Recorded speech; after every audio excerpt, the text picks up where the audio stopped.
diga hay'adda samafalka ee gurmad Somali Relief ayaa war-saxaafada ay ku qabteen magaalada Melbourne ee waddanka Australia kaga warramay waxqabadkii hay'addaasi muddada ay jirtay sidoo kale waxay baaq u direen dhammaan ummadda Soomaalida ku dhaqan dunida daafaheegu inay ka soo qayb qaataan si loo samata bixin lahaa dadka abaaraha ba'ani ku wiiqeen dhammaan dalkooda idil ayaa waxaan 19 bishii Abriil ee sanadka 2016 aasaasnay hay'ad la magac baxday gurmad Somali Relief gurmad waa hay'ad Soomaaliyeed u dhaxayn doonta walaalaha Soomaaliyeed Ilaahay wax u dhiibay iyo kuwooda masaakiinta ah waa hay'ad ka howlgali doonta dhammaan gobolada waddanka oo aan deegaan gaar ah aysan ahayn insha Allah ahdaafta hay'adda loo sameeyay ayaa waxa kamid ah in ay ka jawaabto masiibooyinka qaranka waddanka ka dhaca sida abaaraha daadadka iyo wixii la midka ah hadafka ugu weyn ay hay'adda ku dhaqaaqi doonta ayaa wuxuu noqon doonaa in ay fursad waxbarasho ay u furto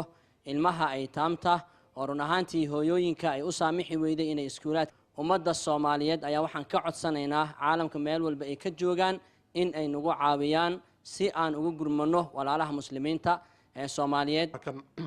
ayaamihii la soo dhaafay qabatay waxa kamid ahaa gurmad ay gaarsiisay 8 gobol oo waddanka kamid ah oo abaaro ba'ani ka jireen waqtigaas 8 gobol waxa kamid ah Sool Togdheer Sanaag Nugaal Mudug Bay Bakool iyo Gedo intaasoo gobol ayaa Ilaahay fadligii ay awood noo saamaxday markii aanu muslimiinta Soomaalida walaalaheena waddanka degan u dhaxgalay ayay noo saamaxday duruuftu inaanu intaa wax gaarsiino hadda oo xaaladdu ay ka soo dartayna waxaanu galay marxaladii labaad u gurmadka abaaraha oo durtaba Ilaahay fadligii waxa duruuftu noo saamaxday oo walaalaha muslimiinta u dhaxgalay oo ay duruuftu noo saamaxday inaanu gaarsiino gobolka Bay iyo Bakool ka rabaa insha Allah walaalaha inaan u sheego in qof allaale qofkii maaragtay walaal ah oo Soomaali ah oo raba inuu maaragtay wax sadaqaysto oo walaalihiis macnaha ku dhibaataysan wadankii oo maaragtay inuu insha Allah maaragtay ka qayb qaato inuu ku soo hagaaji karo hay'adda gurmad Somali Relief oo la idinkaga soo sheekeeyay waxqabadkeeda hay'addaas insha Allah sidaad ka arki doontaan shaashada screenka contact maaragtay dadka lala soo xiriiraayo iyo akoonadeeda maaragtay ay ku leedahay Soomaaliya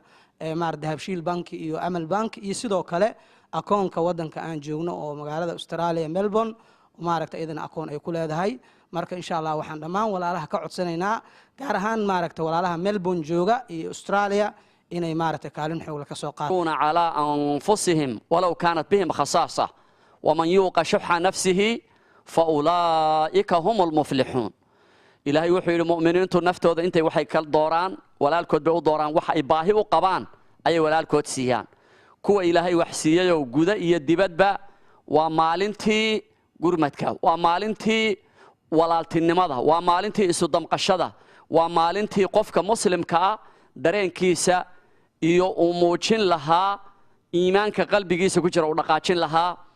walaalayaal hay'adda gurmad waxa idinku baaqaysaa inaynaan arinta ka gaabinin inaynaan siyaasadaynin inaynaan carqaladaynin inaynu intaynu gacmaha isqabsanno walaalaheen si islaamnimo ah maaha si qabiila iyo si deegaamaysan iyo si siyaasadaysan si islaamnimo ah walaalaheen aynu ugu gurman Gulay Cabdi Wahan oo Cable TV waddanka Australia